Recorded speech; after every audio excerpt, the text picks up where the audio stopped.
When three musicians sat down in front of a microphone and laughed at Elon Musk, they had no idea their lives were about to change forever. It started with a podcast, a music show in Austin, Texas. Three bandmates, just regular people who played guitar and bass and drums for a living, were asked one simple question. Do you think Elon Musk actually feels music? Do you think the richest man in the world, the guy who builds rockets and electric cars and thinks about colonizing Mars, do you think a guy like that has a real soul for music? And they laughed. One of them did a robot impression, sat up straight, made a blank face, and pretended to be a machine detecting a beat. The clip went everywhere. 4 million people saw it overnight. And Elon Musk, who owns the platform where the clip was going viral, saw it too. And he could have ignored it. He could have said nothing. He had bigger things to deal with. Rockets, cars, factories, a company worth hundreds of billions of dollars. Instead, he did something nobody expected. He called the band, not to yell at them, not to threaten them, but to make them a bet. A bet that involved a guitar nobody had ever seen him play. A guitar that had been sitting in a black case for 30 years, traveling with him from South Africa to Canada, to California, to Texas, going everywhere he went, never opened in front of a single person. Not once. Not ever. Until one Friday night in Austin, Texas, when he walked out onto a stage in front of 500 strangers, set that black case down, opened the latches, and picked up the guitar. And what happened next made grown adults cry. It made a rocket scientist press her hand against her chest to check if her heart was still beating. It made the three musicians who had laughed at him stand in the wings of that stage and feel something they said they would never forget for the rest of their lives. But here is the thing nobody knew. Here is the part that changes everything. Hidden inside Elon Musk's phone, typed out on the night he first saw that laughing robot impression, were three words. Three words that explain why he made the bet. Three words that explain the 30 years of silence. Three words that explain everything about who this man really is underneath all the rockets and the headlines and the noise. Three words that nobody found out until 8 months later. Watch this entire video, because those three words are coming. And when you hear them, this whole story is going to hit you completely differently from the beginning. Every single piece of it, the laughing, the black case, the guitar, the tears in that room on 6th Street, is going to snap together like it was always meant to end exactly this way. Stay with us. This is the story of the guitar that Elon Musk never played for anyone, until the night he finally decided it was time. The van broke down twice on the way to Austin. The first time was outside of San Antonio, on I-35 at 2 in the morning, when the engine made a sound like a kitchen blender full of rocks and then went completely silent. Marcus Delgado pulled onto the shoulder of the highway and sat there for a moment with both hands on the steering wheel, staring at the dark road ahead. "Did we die?" Teo Abramovich said from the back seat, where he had been asleep across 3 guitar cases using a rolled-up hoodie as a pillow. "The van died," Marcus said. "Same thing," Teo said, and went back to sleep. Priya Nambiar was already out of the passenger seat, standing on the gravel shoulder with her phone flashlight pointed at the engine. She was not a mechanic. She had never claimed to be a mechanic. But she had a way of looking at broken things, engines, songs, people, that made it seem like she understood them at a level that went past instruction manuals. "It's the belt," she said. "You can tell that from looking?" Marcus said. "No," she said. "I Googled it. Hand me the emergency kit." They fixed it themselves, on the shoulder of I-35, at 2:30 in the morning, and with a YouTube tutorial playing on Priya's phone and Teo holding the flashlight while eating a gas station sandwich that smelled like a decision he would regret. By the time they got back on the road, it was almost 4 a.m. Nobody complained. That is the thing about a band that is built right. The hard nights don't break them. The hard nights become stories. The stories become the glue that holds the music together. Every great song Marcus Delgado would ever write had a highway in it somewhere, even when it didn't. The band called themselves Copper Wire, and they were very, very good at being nobodies. Not in a sad way, in the way that all the best musicians are nobodies for a while, playing small rooms, eating whatever is cheapest, running on 4 hours of sleep, and the specific and powerful feeling that the next song might be the one that changes everything. Austin, Texas, was the right place for that feeling. Austin in 2024 was still the live music capital of the world, even if rents had gone up and some of the old venues had been replaced by tech offices and smoothie bars. There were still stages everywhere. There were still people who came out on a Tuesday night to hear a band nobody had heard of and left feeling like they had found something. Copper Wire was finding their people, one Tuesday night at a time. Marcus Delgado was 29 years old, born in San Antonio, and he had been playing guitar since he was 6. His grandmother, a small, serious woman named Esperanza, who made the best tamales in Bexar County and had opinions about everything, had pressed an old acoustic guitar into his small hands one Sunday afternoon and said 7 words that changed the shape of his life. "The guitar doesn't lie, mijo. Neither should you." He didn't know what she meant. He was 6, but he kept playing, and by the time he was 12, he understood. By the time he was 16, he had played his first real show, in the back room of a San Antonio restaurant, for an audience of 11 people and 1 confused dog. By 22, he was writing songs that made strangers cry, which is the most honest measure of whether a musician has figured something out. Marcus had dark eyes that went serious when he was thinking, calloused fingers from 23 years of steel strings, and a habit of tilting his head slightly to the left when he listened to music, like he was trying to hear something a little past the edge of what most people could catch. He did not talk much in groups. He did not need to. His guitar talked for him, and it was considerably more eloquent. Priya Nambiar had grown up in Chennai, India, in a house that was full of music the way some houses are full of books. Not decoratively, but necessarily, as something the family needed to function. Her father played the violin. Her mother sang classical Carnatic music every morning before breakfast, not performing it, just singing it the way you breathe, because it helped the day begin right. When Priya was 12, her family moved to Houston, Texas.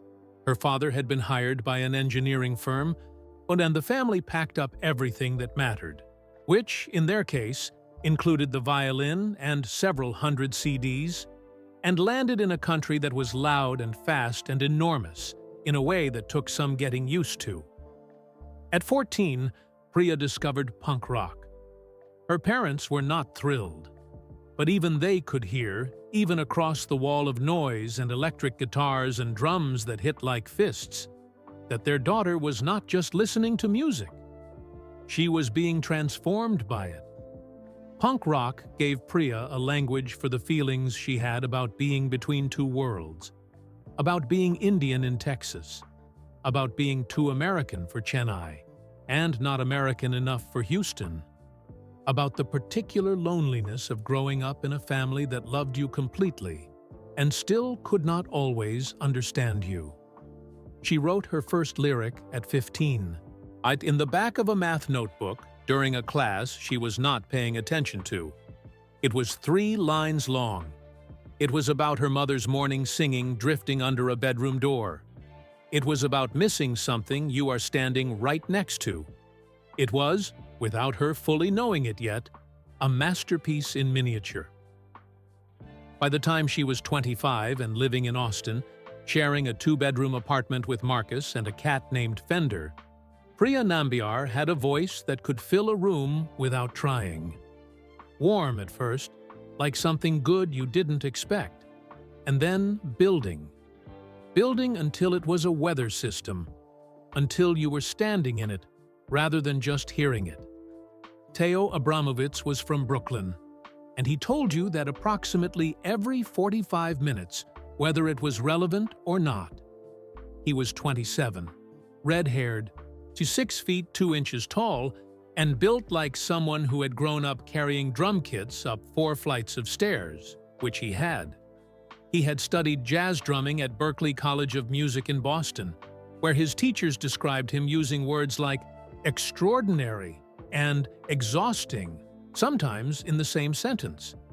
He dropped out in his 2nd year, not because he was failing, because he heard a recording.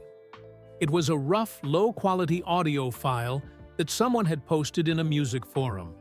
A band playing in a coffee shop bathroom in Austin, Texas, the acoustics buzzing and strange from the tiles, and somehow, impossibly, it sounded like something alive.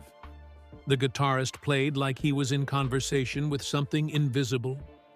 The singer's voice went through the low-quality recording like a warm knife through something frozen. Mateo listened to it 4 times.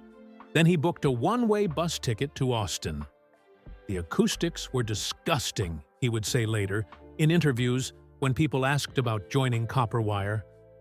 The recording quality was genuinely terrible. You could hear a toilet flushing at one point, and it still sounded like God. What was I supposed to do? Stay in Boston?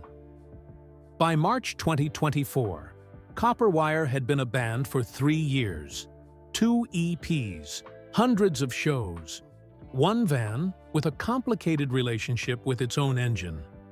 A growing audience that felt like a real community.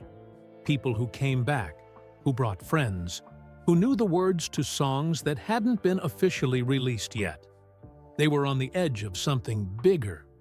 All 3 of them could feel it. Oh, that particular electrical feeling of standing at the top of something and not yet knowing how far down it goes. What they could not feel, could not possibly have known, was that a tech billionaire on the other side of the city was about to watch a 10-second video clip of Teo doing a robot impression, and quietly, privately, make a decision that would change everything. For all of them. But that part comes later. First, there was a podcast. Frets and Frequencies had been running for 2 years out of a converted storage closet in East Austin that its host had painted entirely red, because she said red rooms made people honest. Whether that was true or not, something in that little red room worked. The show had grown from 200 listeners per episode to 200,000, and it had done it the old-fashioned way. One genuine conversation at a time. Cassie Fontaine had started the show on a Tuesday afternoon with a borrowed microphone and a list of questions she had been saving up her whole life. She was 32 years old, had grown up in New Orleans in a family where music was not a hobby, but a religion, and had moved to Austin at 24 after a brief, unsuccessful attempt at being a singer-songwriter herself. She was not bitter about that. She had figured out, with the clarity that sometimes only comes from honest failure, that her real gift was not making music. It was making musicians feel seen enough to tell the truth. She was very good at it. She had a voice made for radio, low, warm, with a dry wit underneath it that surfaced at unexpected moments. She laughed like someone who meant it. She pushed like someone who cared. And she had a gift for the question that sounded casual but landed like a stone dropped into still water, sending ripples in every direction. She invited Copperwire onto Frets and Frequencies in early March 2024 for an episode she was calling New Austin Voices. The three of them squeezed into the red room. Marcus in the corner with his arms crossed, the way he always sat in unfamiliar places. Priya leaning forward toward the microphone like she was already in the middle of saying something. Teo taking up approximately 60% of the available space without appearing to notice. The first 40 minutes were exactly what Cassie had planned. They talked about the band's beginning, about the audio file in the bathroom, about Priya's lyrics and where they came from. Yes, about Marcus's grandmother and the 7 words, about what it meant to be building something real in a city that was changing fast around you. It was warm, it was honest, it was good radio. Then Cassie leaned back in her chair, glanced at her notes, and made a remark that she later described as the most accidentally consequential thing I have ever said into a microphone. "You know," she said, in the easy tone of someone changing subjects, "I read that Elon Musk has been showing up around Austin more since Tesla moved its headquarters here in 2021. He's been spotted at music things occasionally." She tilted her head. "Do you think he actually gets music? Like, genuinely? Can a tech billionaire actually feel it? Or is he just there?" A small pause opened in the room. Marcus laughed first. It was not a mean laugh. It was the laugh of someone who found a question genuinely funny because the answer seemed, to him, completely obvious. "Elon Musk?" he said. "I mean, look, I respect the man. SpaceX is mind-blowing. Teslas are genuinely cool cars. But music is a soul thing. It comes from somewhere specific inside you. You can't engineer your way to a soul."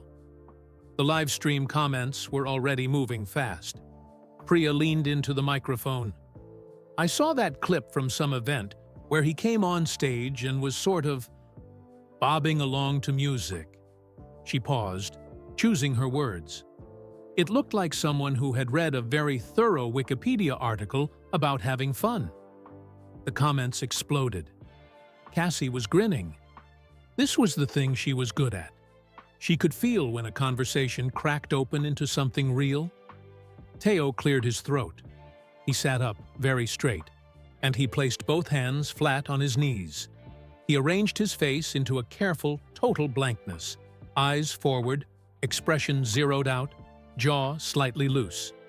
He began to nod, slowly, rhythmically, mechanically, like a metronome that had learned to feel nothing. "Affirmative," he said, in a voice stripped of all human warmth. "I am currently experiencing the music. My internal algorithm has successfully detected a beat. Engaging emotion simulation in 3, 2. The red room fell apart laughing. The clip, 47 seconds, starting from Priya's Wikipedia line and ending with Teo's countdown, hit 4 million views by the following morning. Elon Musk saw it before noon, because of course he did. He was, among his many other identities in 2024, the owner of X, the platform formerly known as Twitter, the place where 47-second clips of people saying something funny about famous people went to live forever. He saw it the way you see something that has been tagged to you a few hundred times. You can ignore it for only so long before curiosity wins. He watched it once. Then he typed 2 words into the reply field and posted them before he had time to reconsider. Fair enough. The internet immediately did what the internet does. It divided into camps, argued loudly, and generated 17 think pieces about what those 2 words meant. Were they gracious? Passive-aggressive? Genuinely funny? A calculated PR move? People who did not know Elon Musk read those 2 words and saw a dozen different things.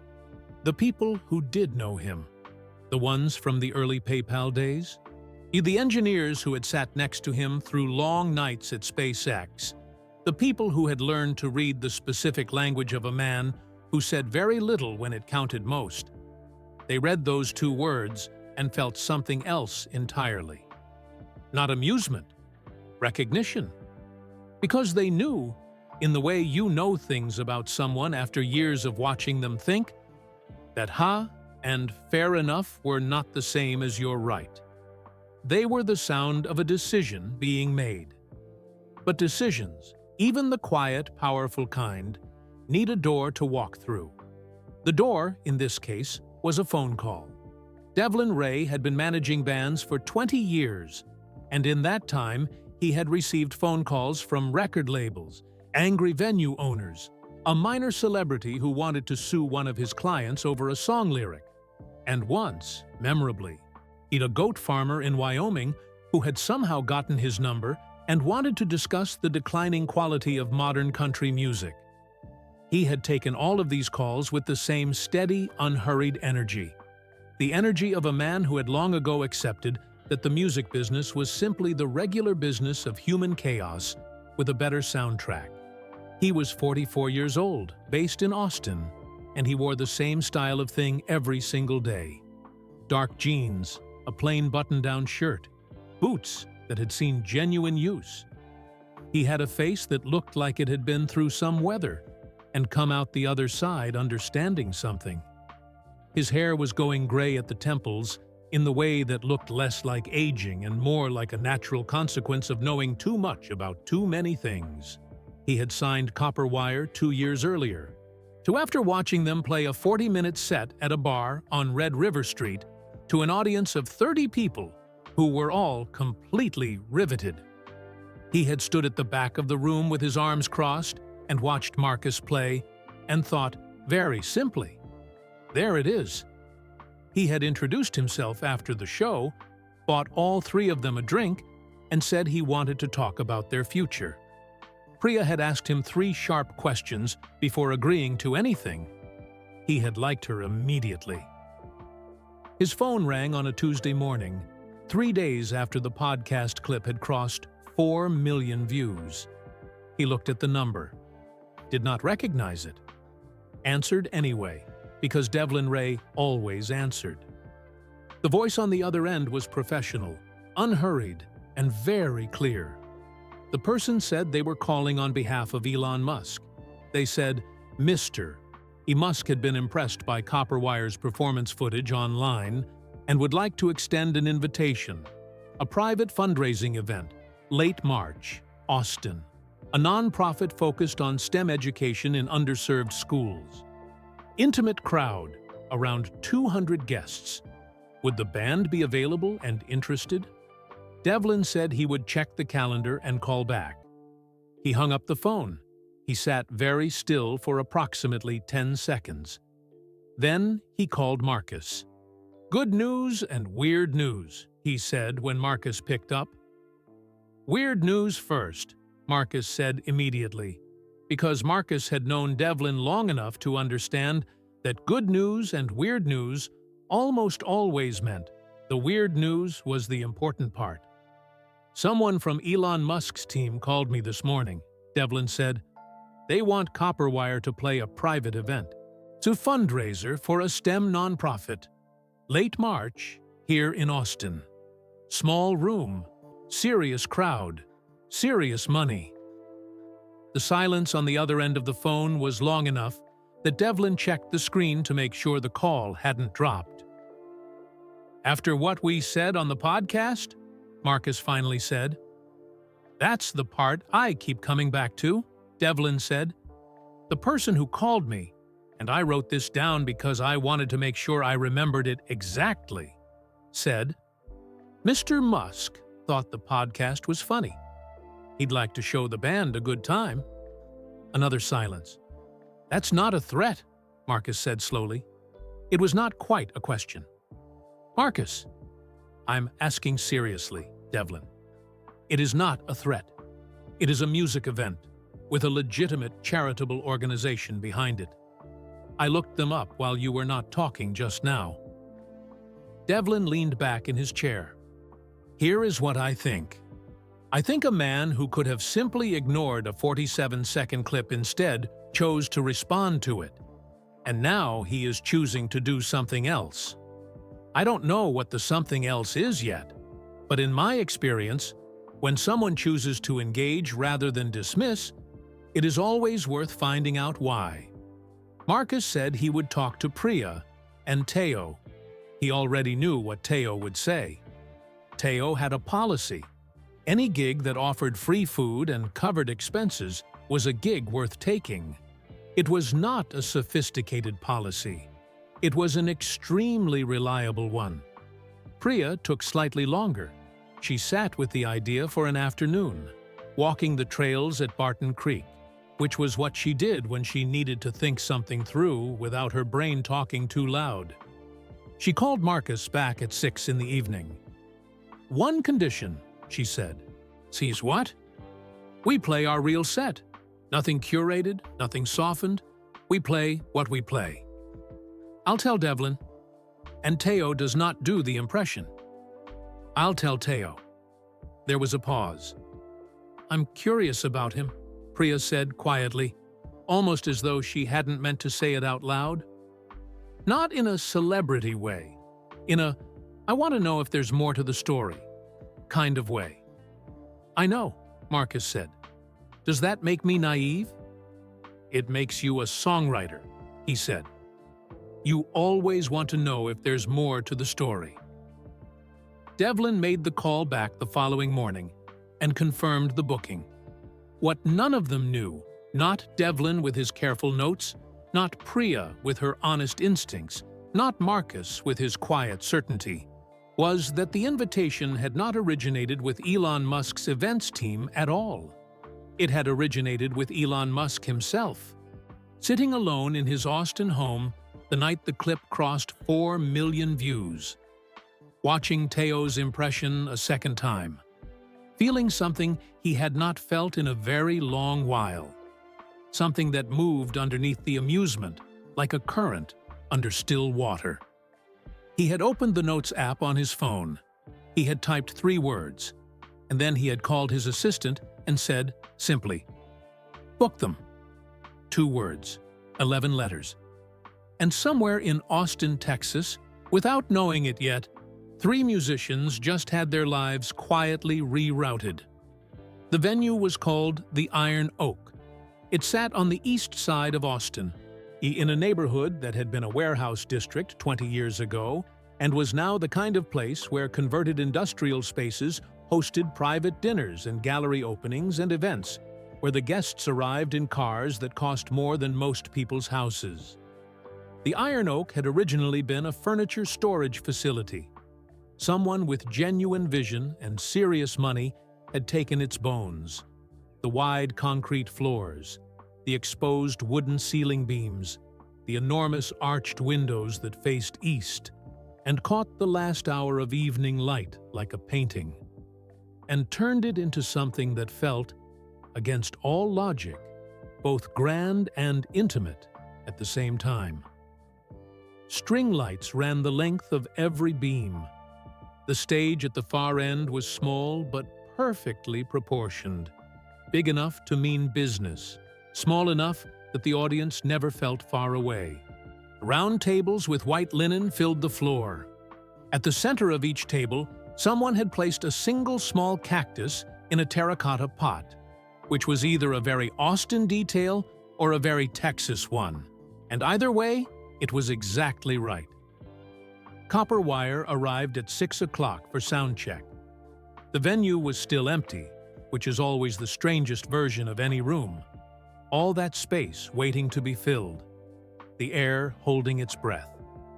Teo walked out to the center of the stage, looked at the lights, looked at the tables, looked at the terracotta cactus on the table nearest the stage, and nodded slowly like a general surveying a battlefield. Then he turned around, walked directly into a side table he had not seen, and sent 3 glasses of water cascading onto the white linen. "Incredible start," he said. A venue staff member appeared immediately with towels. Teo apologized with the specific sincerity of someone who had knocked things over in nice places before, and had developed a reliable routine for it.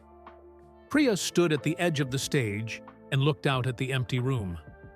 She did this at every venue, stood still for a moment and tried to feel it. Some rooms felt cold no matter how warm the lights were. Some rooms felt open.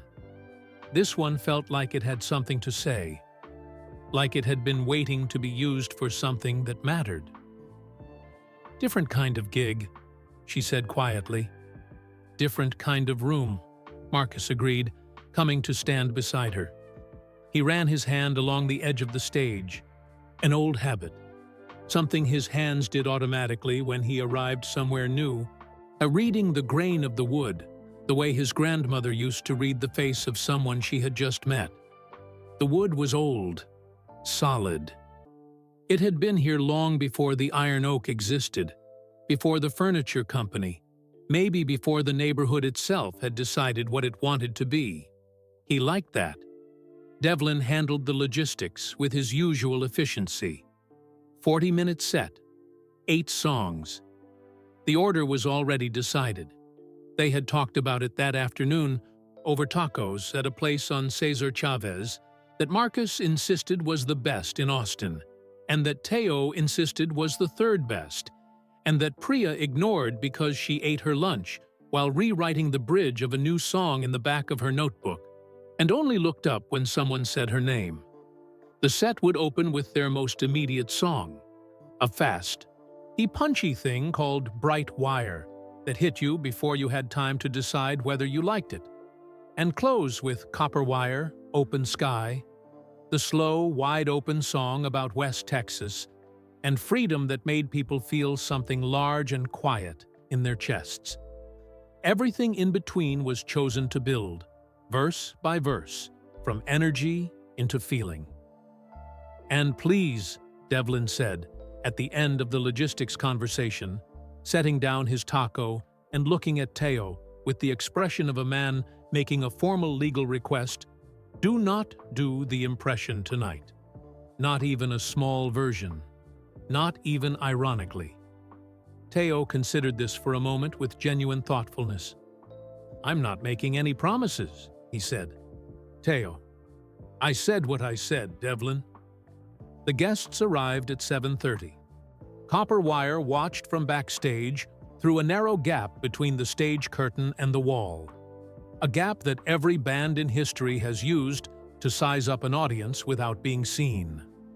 The crowd that filled the Iron Oak was exactly what they had expected, and also, somehow, more than that.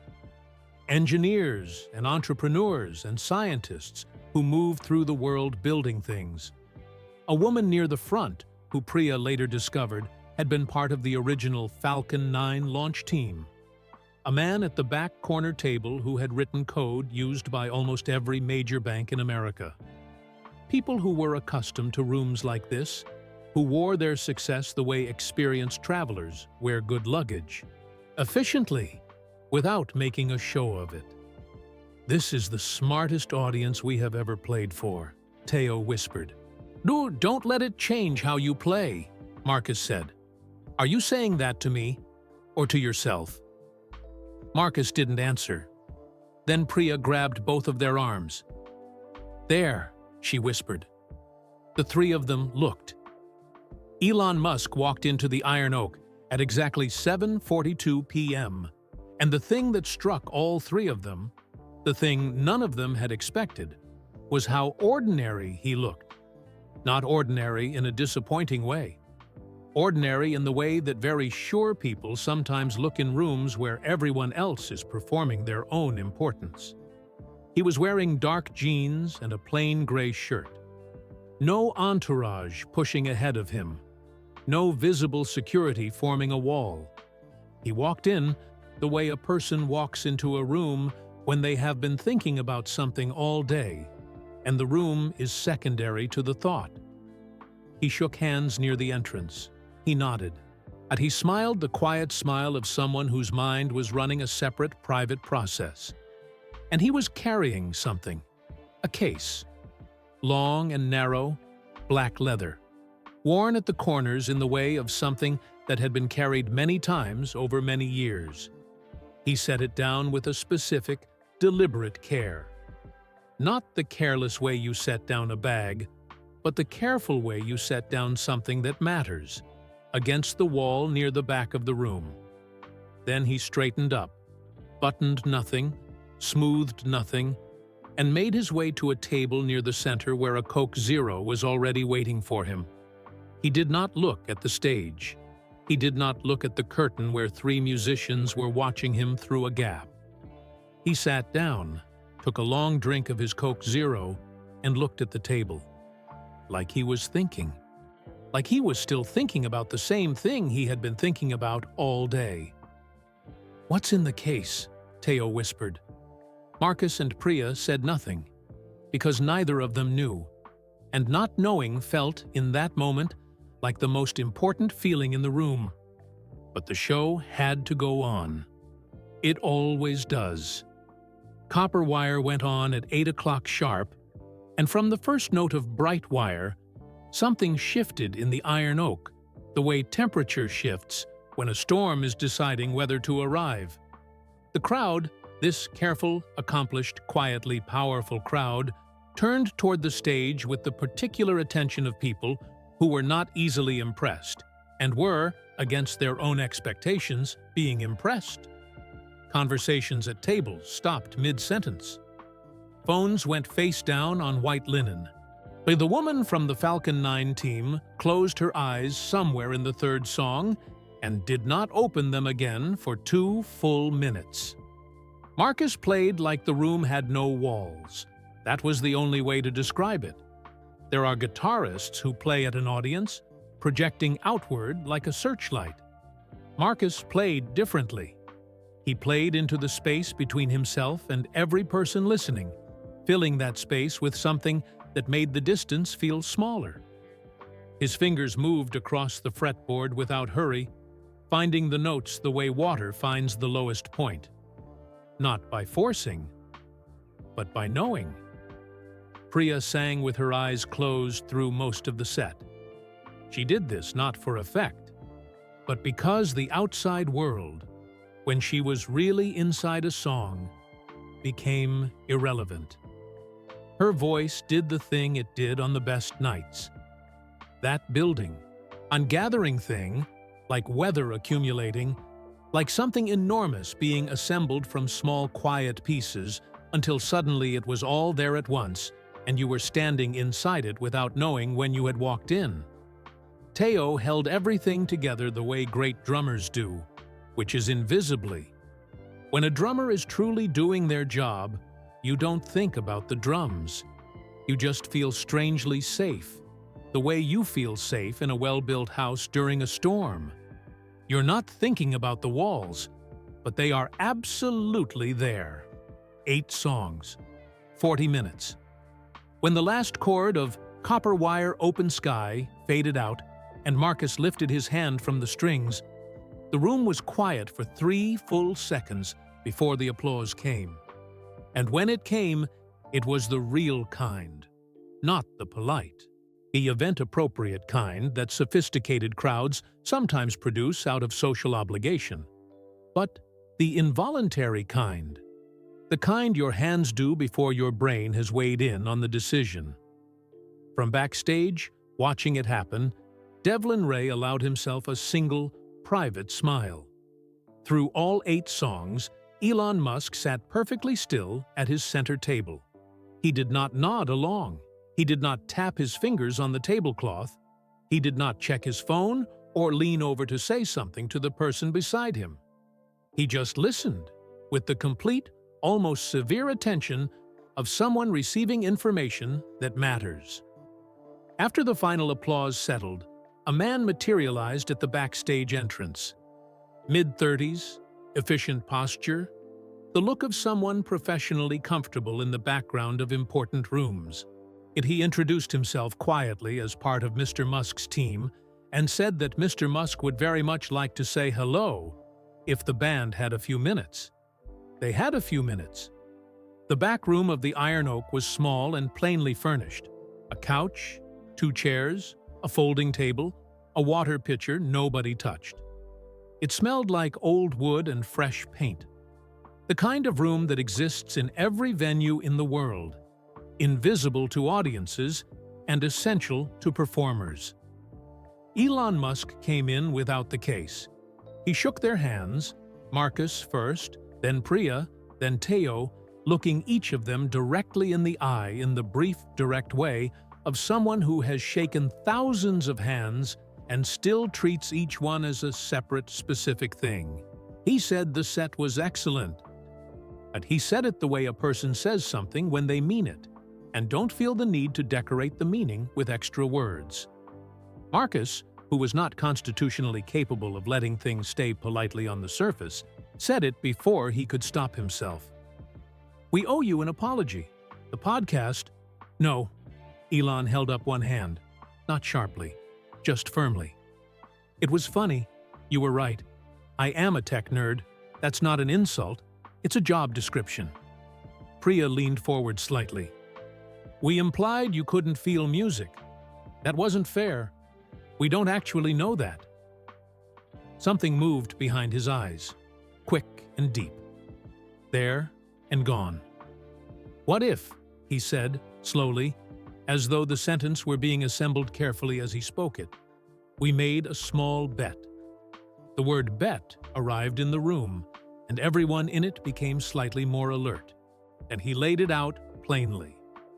3 weeks from tonight, there was going to be a public charity concert at the parish on 6th Street. A real room, a real audience, music education funding for Austin schools. Copperwire would headline, and Elon Musk would take the stage for one song. One song. If the audience, a genuine public audience, not a curated room of people who worked for him, decided that he had no real feeling for music, that he was simply a tech billionaire in borrowed clothes playing dress-up on a real musician's stage, then Copperwire could say so publicly, without consequence, and he would personally donate $1 million to an Austin music school of their choosing.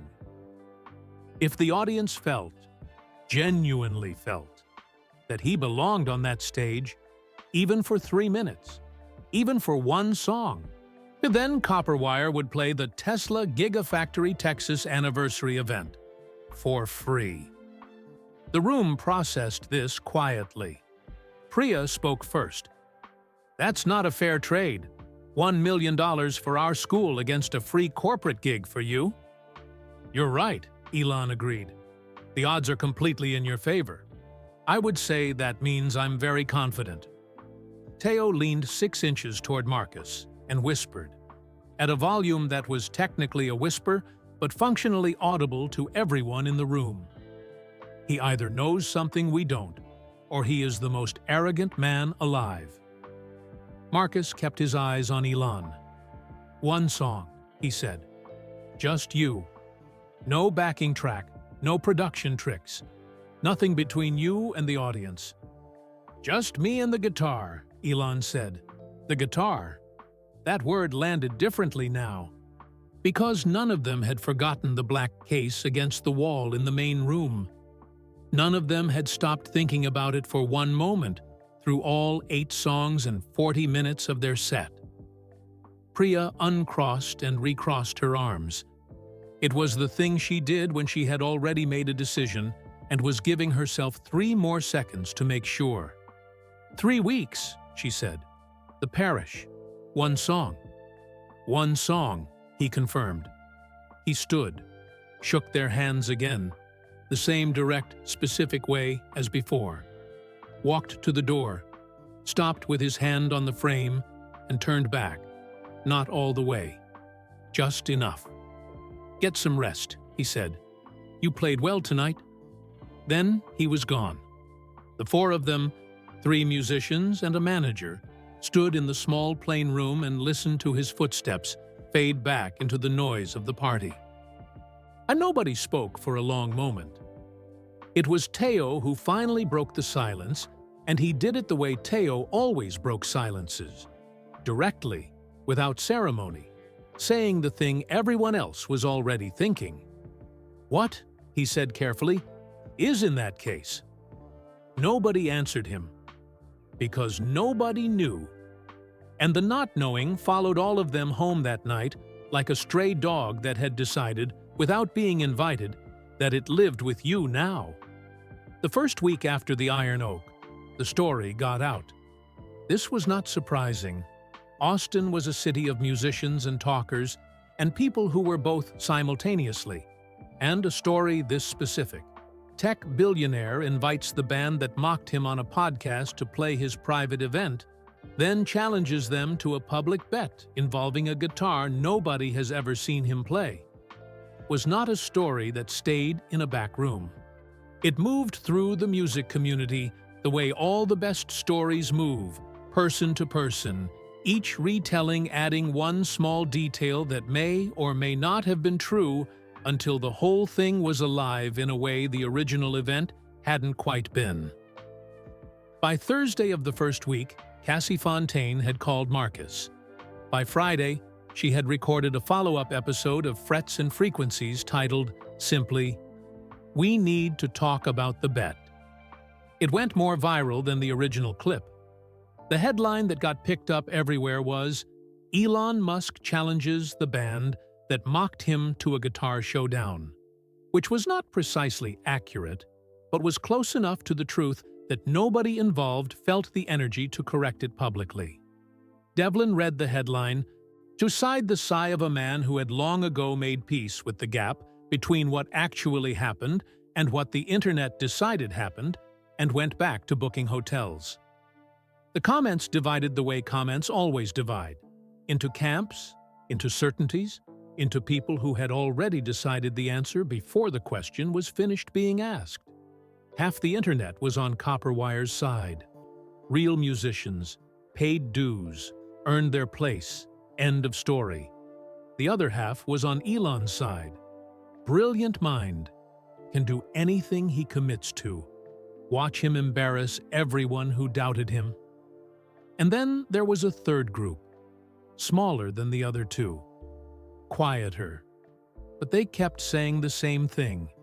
In comment sections and music forums and late-night group chats, where people talked honestly about things that mattered to them. Has anyone actually heard him play? It was a better question than it first appeared, because here was the strange and genuinely puzzling truth. Almost no one had. Elon Musk was one of the most documented human beings on the planet. There were recordings of almost everything he had ever said and done since the mid-1990s. Interviews, conference talks, press events, podcasts, live streams, casual videos taken by people standing near him at parties. His ideas, his jokes, his arguments, his predictions, his stumbles, and his triumphs. All of it on camera, cataloged, searchable. And yet, when it came to music, when it came specifically to the guitar, there was almost nothing. Almost. Marcus spent the better part of Tuesday evening in the second week going through everything he could find online.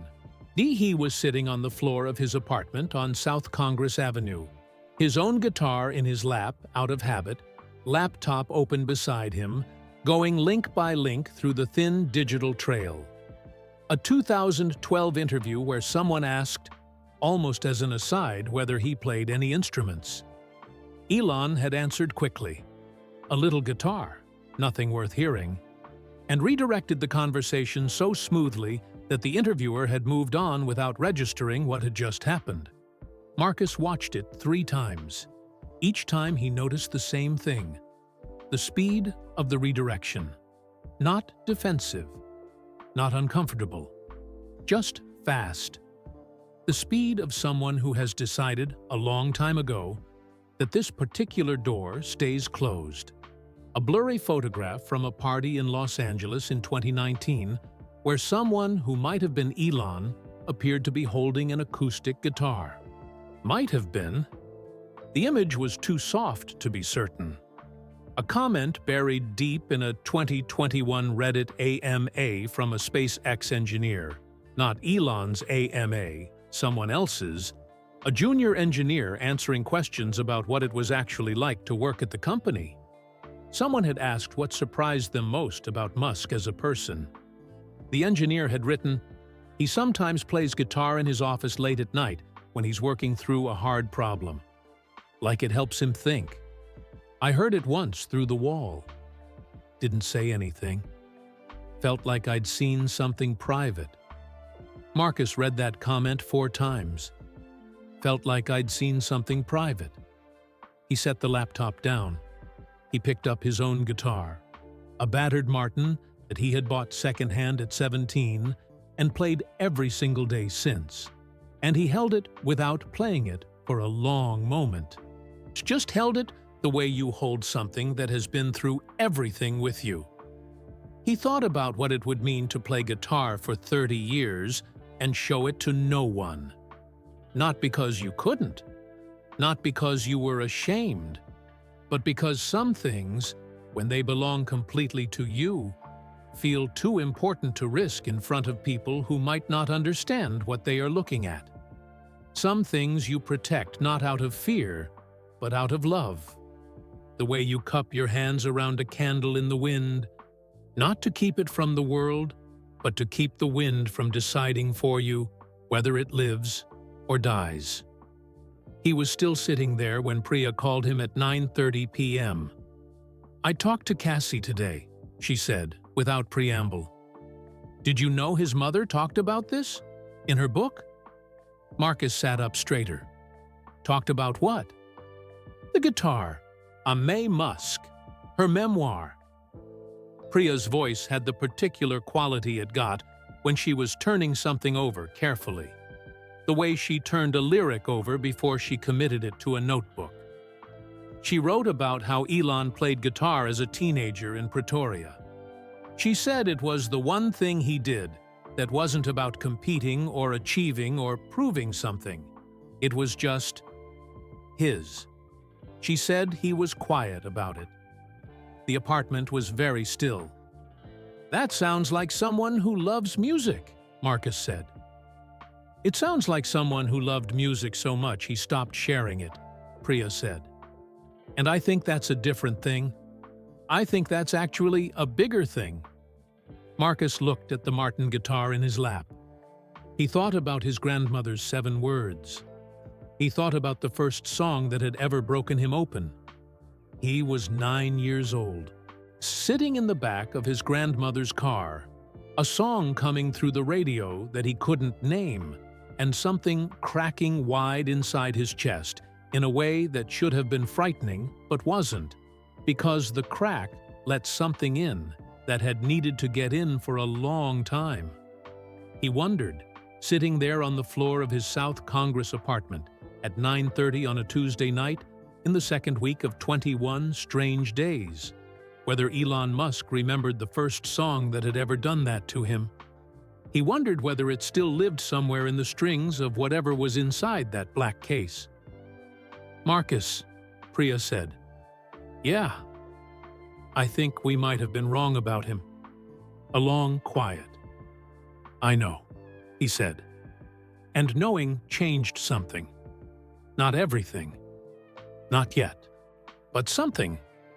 The way a single degree of temperature change can shift ice into water. The same substance. A completely different thing. The third week moved differently than the first 2. The first week had been loud.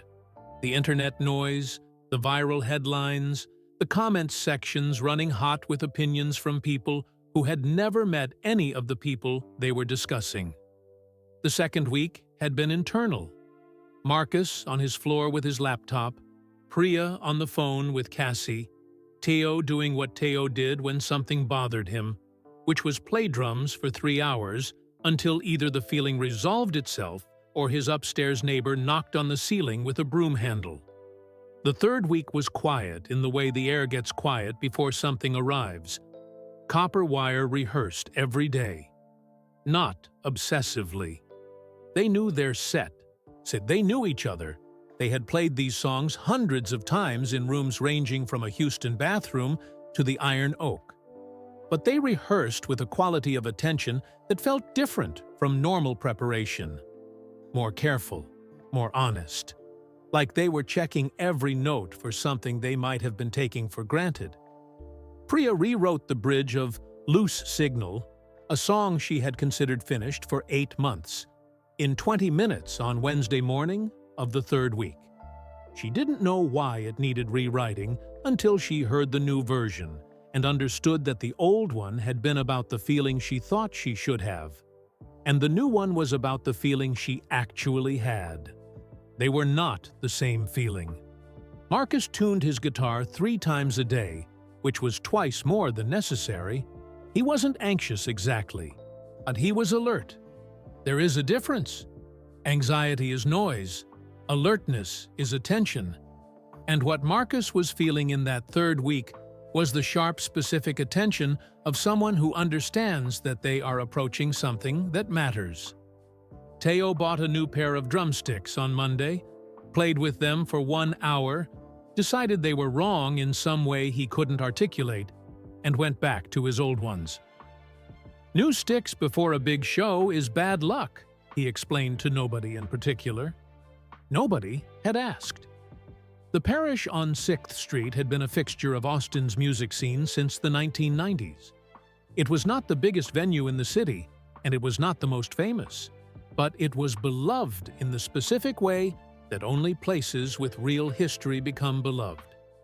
Every musician who had played there had left something in the walls, some vibration of a real moment, and the walls had kept it. The ceiling was low, and the sound was warm, and the stage was the right size. Intimate enough that an audience felt close, large enough that a performer felt the full weight of being looked at. Capacity: 500 people. Tickets for the charity concert had gone on sale the previous Friday at noon. They sold out in 11 minutes. Devlin had called Marcus immediately after. 11 minutes, he said. Because of the bet, Marcus said. Partly, Devlin said. But look at the comments from people who bought tickets. Half of them mention the bet. The other half mention your music. That's not nothing, Marcus. That's actually everything. The night before the show, Copperwire did not rehearse. And this was a rule Marcus had established in the first year of the band and had never broken. The night before a show belonged not to the music, but to the musicians. You did whatever made you feel like yourself. You did not think about the set list or the sound check or whether the monitor mix was going to cooperate. You trusted the work you had already done, and you went and existed as a human being for one evening before going back to being a performer. Teo went to his favorite pizza place on 6th Street, a small, noisy, gloriously unpretentious spot called Sparky's, where the slices were enormous and the lighting was the color of a sunset filtered through a paper bag. He ate 4 slices and talked to the owner for an hour about the Brooklyn Nets, which he did every time he went. And because the owner was also from Brooklyn, and they had an ongoing, passionate, entirely friendly argument about the direction of the franchise that had been running for 2 years without resolution. Priya walked Barton Creek Trail alone at 6 in the evening, when the light was going gold and long and the water was low and clear from the dry weeks. She did not listen to music. She did not call anyone. She walked and looked at the water and thought about her mother singing in the mornings in Chennai, in a house she could no longer visit without a 13-hour flight, a house that existed now mostly in the parts of her that she turned into songs. Marcus drove. He got in his truck at 7 p.m. and drove south on Congress, then east on Ben White, then out of the city entirely, onto the dark flat roads that stretched into the hill country without asking permission from anyone. He drove with the windows down and the radio off, and the night air coming in warm and carrying the smell of cedar and dry grass, and he drove until the city lights were just aglow in his rearview mirror, and the sky above him was completely full of stars. He pulled over on a county road that had no name on his phone's map. He sat there for a long time. He thought about what Priya had said, someone who loved music so much he stopped sharing it. He thought about the SpaceX engineer's words, felt like I'd seen something private. He thought about May Musk saving for nearly a year to buy a second-hand guitar for a boy who was leaving home for a country he had never lived in, pressing it into his hands the way Marcus's grandmother had pressed a guitar into his, some essential thing being passed from one pair of hands to another.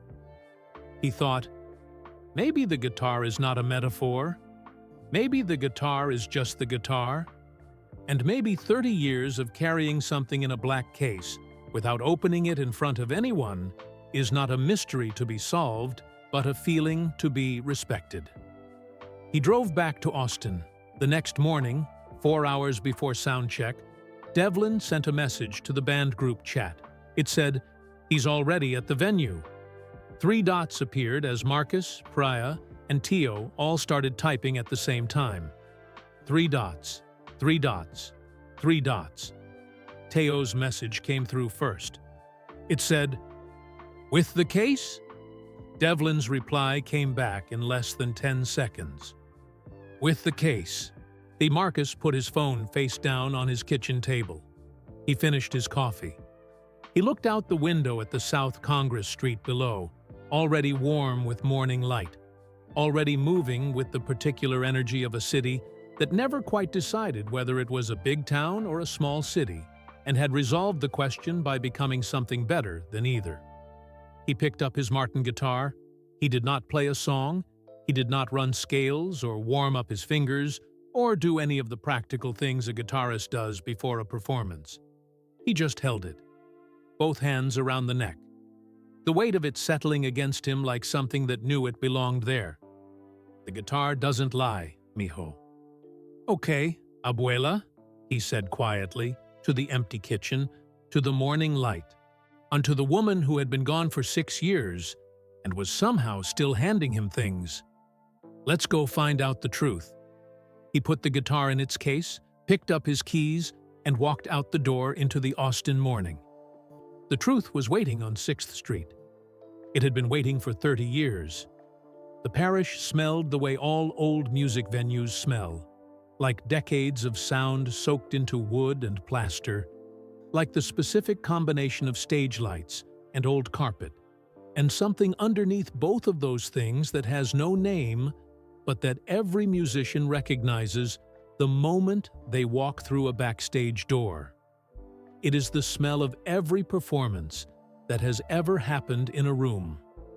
It is the smell of people showing up and meaning it. Copper Wire arrived at 2 o'clock for soundcheck, and the venue was empty except for the crew.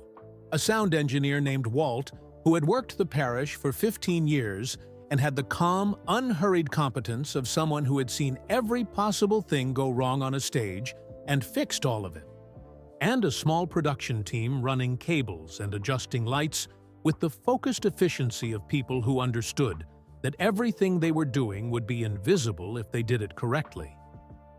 Devlin met them at the backstage door. He looked the way Devlin looked before shows that mattered, alert, composed, with a quality of stillness underneath the alertness that Marcus had learned over 2 years of working together, meant that he had already thought through every possible problem and had a solution ready for each one. "How is he?" Priya asked, before hello, before anything else.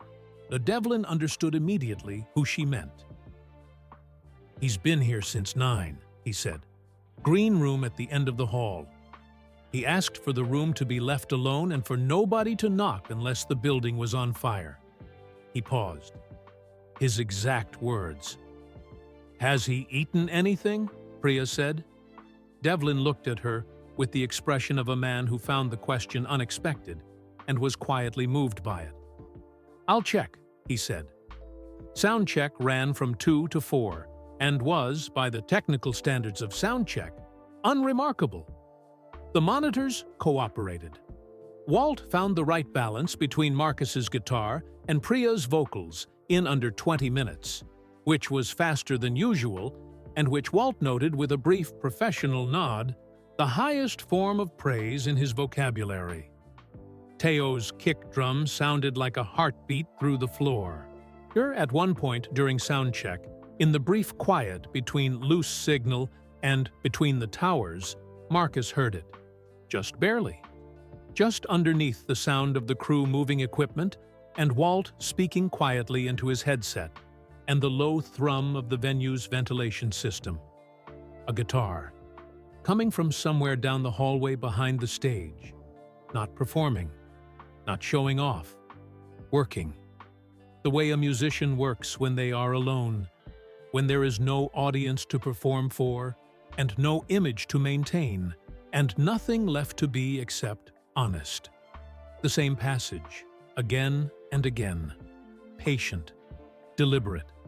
Each repetition a little less careful and a little more inhabited, like someone walking a path they know well until the knowing moves from their mind into their feet. So Marcus stood completely still on the stage of the parish, with his guitar hanging from his neck, and listened to the sound coming through the walls for a long moment. Then Walt said, "Guitar, can you give me the verse of Bright Wire from the top?" And Marcus turned back to the microphone and played it. But his hands felt different on the strings, like they understood something they hadn't understood before Soundcheck.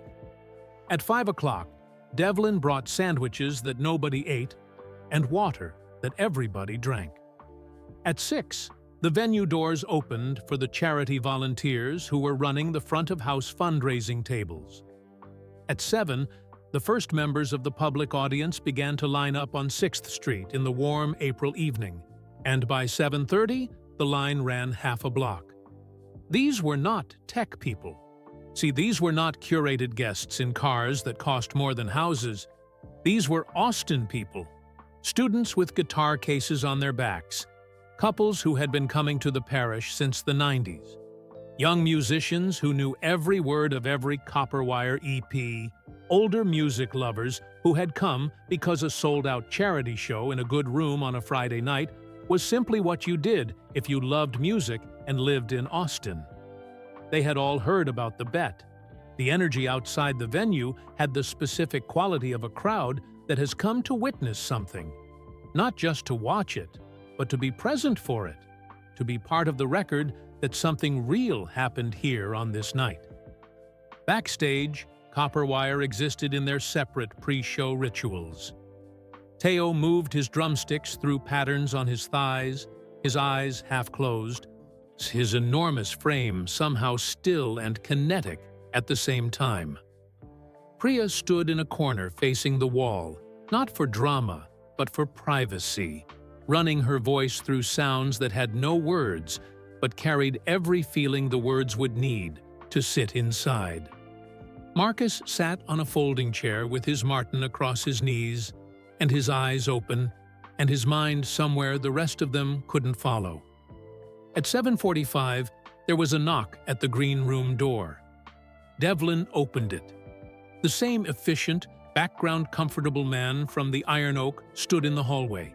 He said Mr. Musk wanted to say something to the band before they went on, if they had 2 minutes. They went into the hallway. Elon Musk was standing outside the green room at the end of the corridor, and the first thing Marcus noticed was that he looked different from the Iron Oak. Not in any way that was easy to name. He was wearing the same kind of clothes, dark jeans, plain shirt. His posture was the same. But something in his face was different. Something had been removed. Some layer of the public version of himself that he usually wore the way most people wear clothes had been set aside, and what was underneath it was quieter and more real, and, in a way that was difficult to look at directly, more vulnerable. He was holding the black case. He looked at the three of them. "I want to say something," he said. "And I want to say it now, before the show. So it doesn't seem like I'm saying it because of how the show goes." He paused, collecting the words with the care of someone for whom this kind of sentence did not come easily. "What you said on the podcast, about music being a soul thing, and about not being able to engineer your way to a soul." He stopped. "You were right. I can't engineer it. What's going to happen tonight is not engineered." He looked at Marcus specifically, then at Priya. Then at Teo, "I just wanted you to know that. Whatever you hear tonight, it's real." Nobody said anything for a moment. Then Priya said, simply and completely, "We know." He nodded once, went back into the green room. The door closed. Teo looked at the closed door for a long moment. Then he looked at Marcus and Priya, and his voice, when it came, was stripped of every layer of performance and Brooklyn swagger and comedic deflection that he usually carried like a comfortable coat. "I feel like we owe him something," Teo said quietly. "We do," Marcus said. "We play the best set of our lives. And we warm that room up until it's ready for whatever he's about to do. We give him an audience that's so open they couldn't close themselves off if they tried." He looked at both of them. "We do our job," he said, "and then we get out of his way." Copperwire went on at 8 o'clock, and they were magnificent. Not in a showy way. In the deep, real way. The way a band is magnificent when they have stopped trying to be magnificent and are simply being exactly what they are with everything they have. The crowd at the parish gave back everything that was given to them, and then some. By the fourth song, the room had the feeling of a single living thing breathing together, which is the rarest and best feeling a concert can produce, and which cannot be manufactured or planned for, and which, when it happens, everyone in the room recognizes simultaneously without saying a word. Marcus played like he was keeping a promise. Priya sang like she was telling the truth about something she had never told the truth about before. Teo played like the drums were the only language he had ever needed. 8 songs, 40 minutes. The last chord of Copperwire Open Sky rang out and hung in the warm air of the parish like something that didn't want to leave. And then the applause came, and it was enormous and genuine, and the kind of thing that makes a musician understand, in their bones, why they chose this life over every other life they could have lived. Then Devlin walked on stage. He spoke briefly about the Austin ISD music programs, or about children who needed instruments and teachers, and the simple revolutionary act of being taught that what lived inside them was worth making into sound. He talked for 3 minutes, and every word landed because every word was true. Then he said, "Our final performer tonight asked me to pass along one thing before he comes out. He said, and I'm quoting directly, 'I'm not here to impress anyone. I'm here because I have something to say. And the only language I could find for it tonight is this.'" He gestured to the side of the stage. The room went very, very quiet. 500 people holding their breath at exactly the same moment. And Elon Musk walked out. He carried the black case to the center of the stage and set it on a stand. He turned his back to the audience while he opened it, now which felt not like a performance choice, but like a private moment he needed to have before the public one began. His hands moved over the latches with the ease of someone who had opened this case 10,000 times in rooms where no one was watching. When he turned around, the guitar in his hands made several people in the front rows inhale audibly. A 1969 Gibson ES-335 in cherry red. For those who did not know guitars, it was simply arrestingly beautiful, the kind of object that looked as though it had been made by someone who understood that the thing they were making mattered. For those who did know guitars, it was a piece of living history. The ES-335 had been played by the people who built the language that every guitarist since had been speaking. B.B. King, who called his own ES-335 Lucille and said it saved his life. Chuck Berry, Larry Carlton, Freddie King. The guitar had a sound built into its very wood, warm and full and honest in the particular way of something that has been played deeply for a long time. Marcus, standing in the wings with Priya's hand gripping his arm, said something that was not quite a word. Elon stepped to the microphone. He did not smile. He did not make a joke to settle the crowd's nerves or his own. He looked at the 500 people in front of him, real people, strangers, people who had paid $40 and waited in line, and come here on a Friday night because music mattered to them. And he looked at them the way you look at something you are deciding to trust. He said one sentence, "This song is for my mother." And he began to play. What came out of that cherry-red Gibson was not what anyone in the parish had prepared themselves for. Not because it was technically flawless. Not because it was the most complex thing anyone in that room had ever heard played on a guitar. The 500 people standing in that venue on 6th Street had heard technically flawless and deeply complex many times. Austin was full of it. Austin ran on it. What came out of that guitar was something older and simpler and more difficult than any of that. It was completely, devastatingly honest. The melody moved the way grief moves, not in a straight line but in circles, returning to the same place each time with something new carried inside it. There was blues underneath it, not the performed kind that musicians sometimes wear like a costume, but the original thing, the root thing, the feeling that gave blues its name before it had a name. It was the sound of carrying something heavy across a very long distance and finding, in the act of carrying it, a kind of dignity that nothing else could have given you. He sang. His voice was not a trained voice. It did not have the range of Priya's voice or the effortless power of the singers who had stood on this stage before him. It was ordinary in its mechanics, slightly rough at the upper edges, careful in the way of someone who knows their limits and works honestly within them. But it was completely unguarded. And that one quality, that openness, or that absence of the protective layer that most people keep permanently installed between their true feeling and the world, was what reached across the distance between the stage and the audience, and did what music at its most essential always does. It made 500 strangers feel less alone. The song was about a boy in Pretoria, South Africa. About a house where things were hard in ways that a child understands physically before he understands them any other way. The specific weight of a difficult home. The specific silence of rooms where the wrong things had been said too many times. About a mother who sang despite all of it. Who sang the way some people breathe.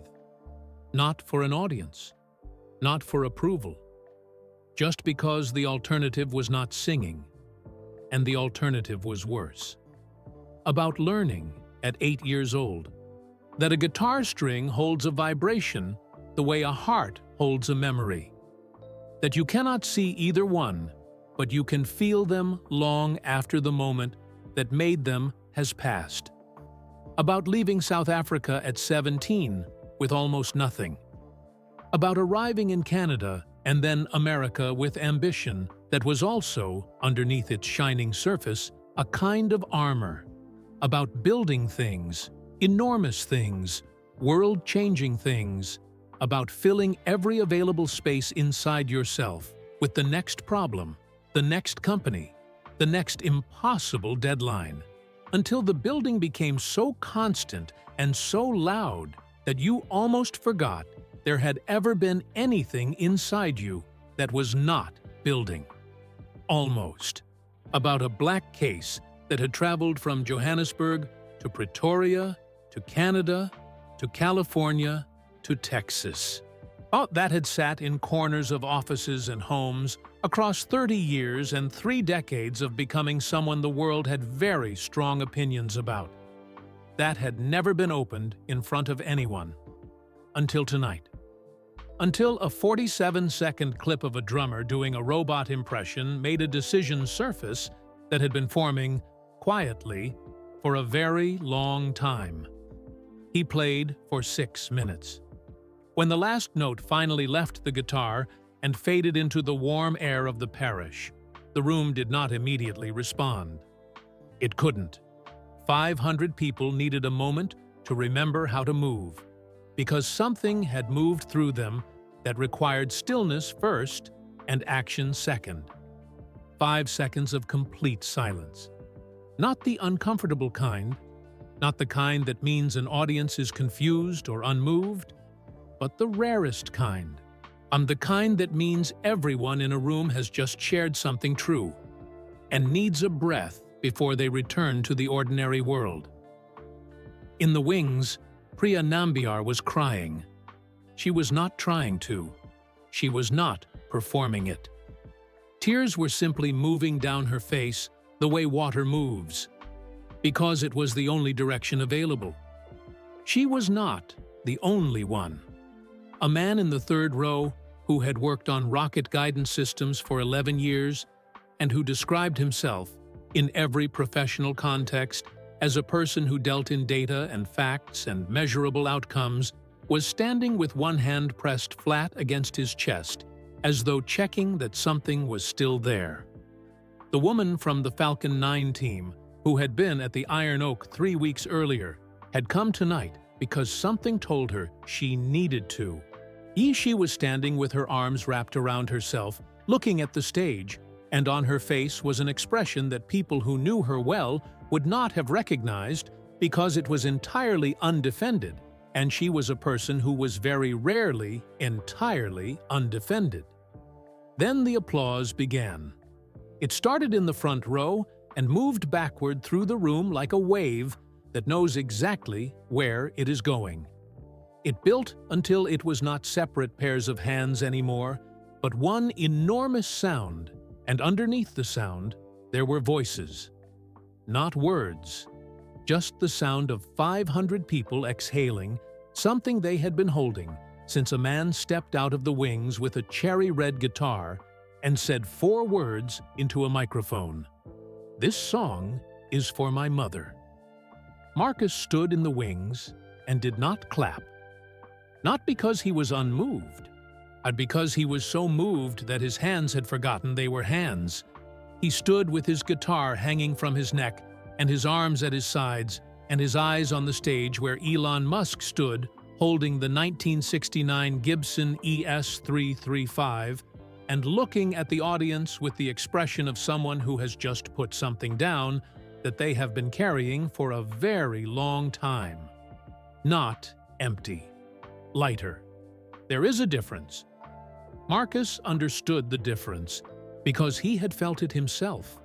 The first time he played his grandmother's 7 words into a song and let a room full of strangers hear it, and survived.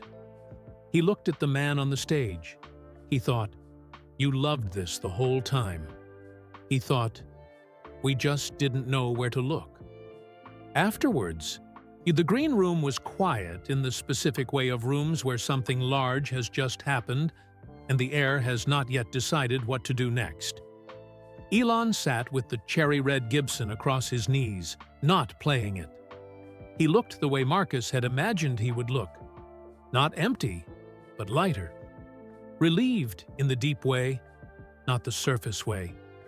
The relief of someone who has told the truth after a long time of holding it and discovered that the telling did not break anything.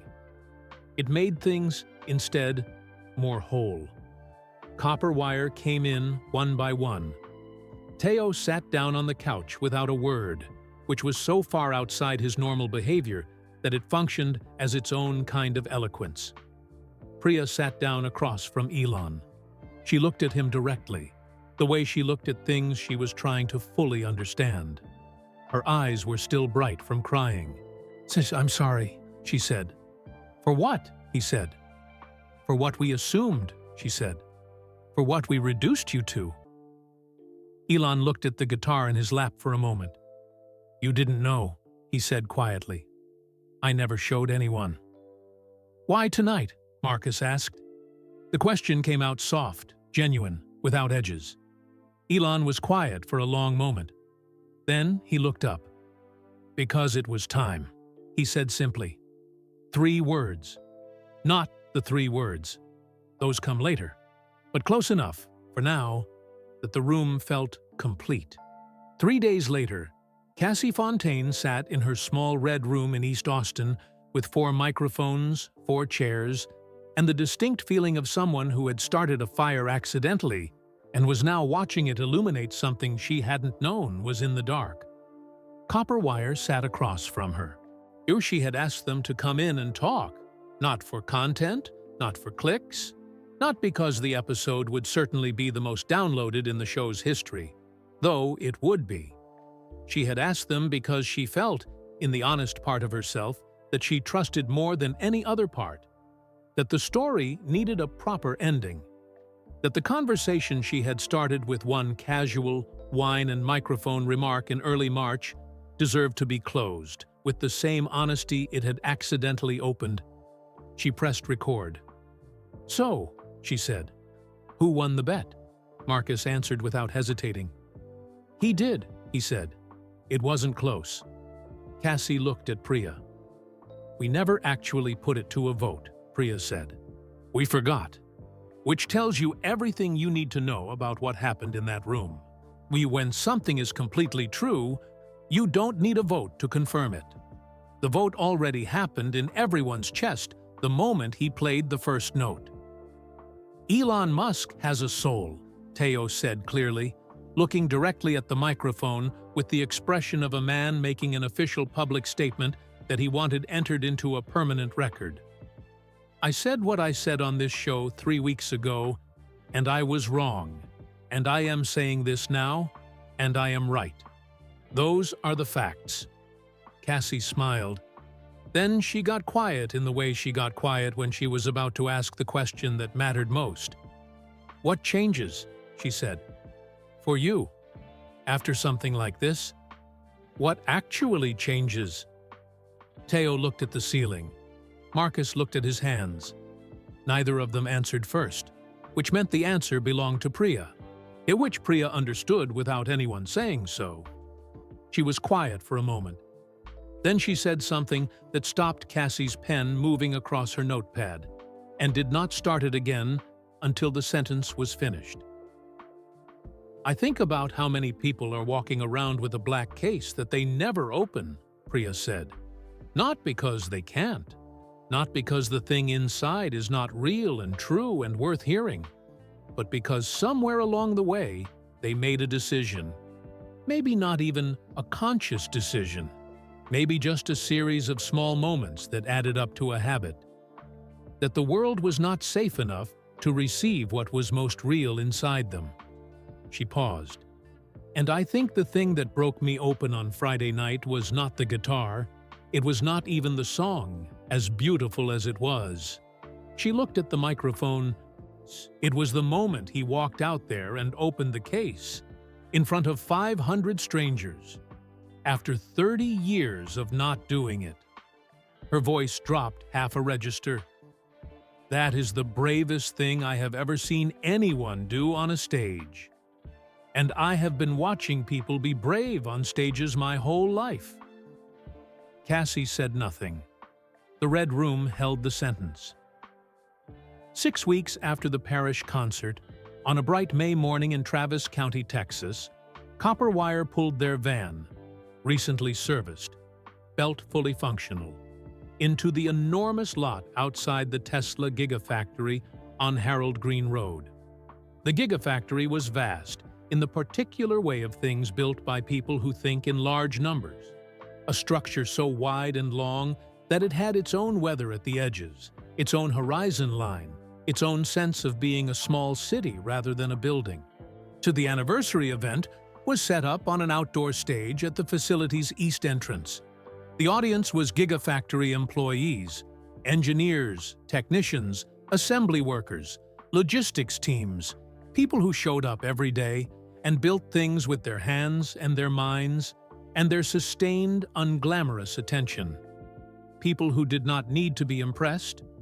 People who simply wanted, on a Friday afternoon in May, to hear something good. Copper Wire played for free. They played for 70 minutes, which was 30 minutes longer than agreed, because the audience was so genuinely alive that stopping at 40 felt like leaving a conversation before it was finished. Elon Musk introduced them from the stage, briefly and without notes. He said two things. He said, "These are three of the most honest musicians I have ever heard. Oh, and honesty in music is the only thing that matters." And then he said, looking out at the crowd of people who built his cars and his batteries and his future with their hands every single day, "The guitar doesn't lie." He did not play that night. He stood at the side of the stage with his arms crossed and watched Copperwire play, and on his face was the expression of a man who was not performing anything, who was simply present, who was, in that moment, just a person in a crowd of people listening to music on a warm Texas evening. Just listening. The black case was in his car. The car was in the parking lot. The parking lot was full of the cars his people had built. And somewhere in that chain, from the hands that built the cars, to the case in the back seat, to the guitar inside the case, to the song inside the guitar, there was something that connected all of it together into a single, unbroken human thing. Marcus felt it from the stage. He tilted his head slightly to the left, listening for something just past the edge of what most people could catch. He caught it, and he held it the way you hold something you have been looking for without knowing you were looking for it. The way you hold the answer to a question you had forgotten you asked. He kept playing. 8 months after the night at the parish, Cassie Fontaine was sitting in her red room at 11 o'clock on a Wednesday morning, writing a feature article about Copperwire's breakout year. It had been, by any honest measure, a year that changed everything.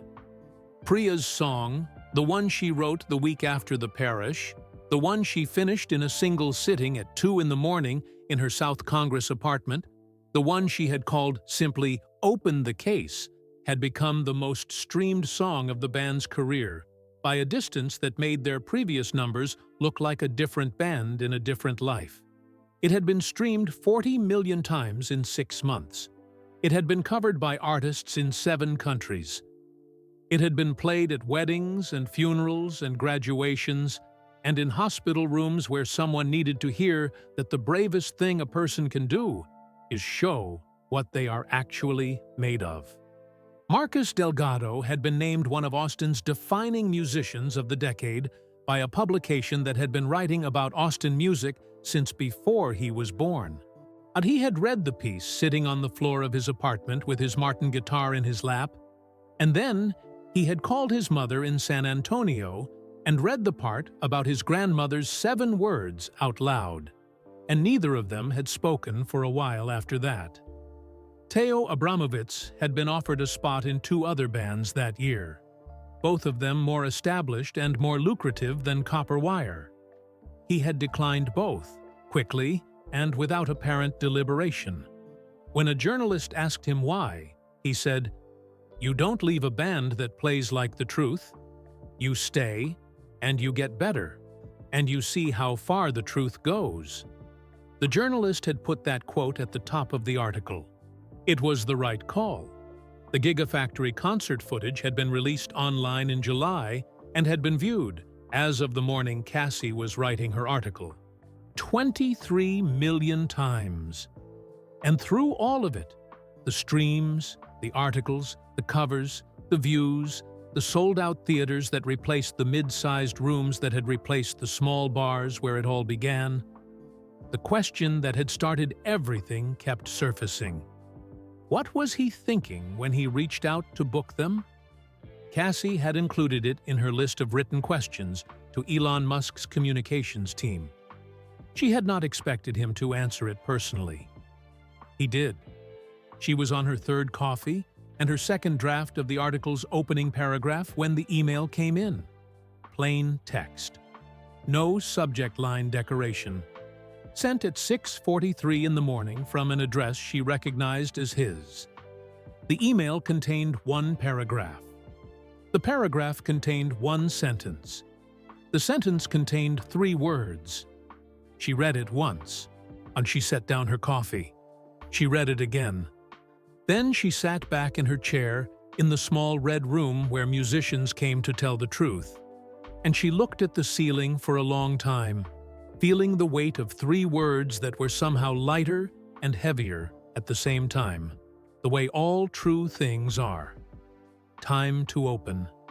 That was it. That was all of it. Not a strategy, not a calculated move in the long game of public image management that every famous person plays whether they mean to or not. Not an engineered response to a viral moment designed to rehabilitate a narrative. Just 3 words that a man had typed into his phone on a night when a 47-second video made something surface in him that had been waiting, patiently and without complaint, for 30 years. Time to open the case. Time to open the song that had been living inside the silence. Time to open the part of himself that had been carefully, lovingly, understandably closed since a boy in Pretoria learned that some things are so true and so fragile that you carry them in a black case and you keep the latches fastened and you move through the world building enormous things while the most personal thing you own travels quietly beside you, waiting, just waiting, for the right room, for the right night, for the right moment when the carrying becomes less important than the sharing, and you understand, finally, that opening is not the same as losing, that some things, when you finally let them out, do not scatter and disappear. They fill the room. They fill every room. They fill the chest of a woman in the front row who worked on rockets. They fill the wings of a stage where a guitarist stands with his arms at his sides and his eyes full of something that has no name. They fill a red room in East Austin where a journalist sits with cold coffee and 3 words on a screen and understands completely why she got into this business. To find the true things, to tell them. The guitar doesn't lie. Neither do the people who finally, after everything, open the case. Mae Musk reached for comment through her publisher, responded to one question only. The question was, did she know, when she saved for nearly a year to buy a second-hand Gibson from a music shop in Johannesburg, that the guitar would travel this far? She wrote back 4 words. I knew he would. And that is the story of the guitar that traveled 30 years before the world finally got to hear it. Before you go, drop a comment right now and tell us where you are watching from. Whether you are in Austin, Texas, or halfway across the world, we want to know. This story connected people from every corner of the planet, and we want to see just how far it has reached. If this story moved you even a little, if it made you think about your own black case, your own locked-up thing that is waiting to be opened, hit that like button right now. It takes 1 second, and it helps this story find someone out there who needs to hear it today. Someone who is carrying something they have not opened yet. Someone who needs to know that it is never too late. And if you believe that kindness is worth spreading, that stories like this one, real stories about real courage, deserve to be heard by more people, subscribe to this channel and join the community that shows up for the true things. Every single subscriber helps us find and tell more stories just like this one. The next video is on your screen right now. Click it. Because the best stories never really end. They just open into the next one.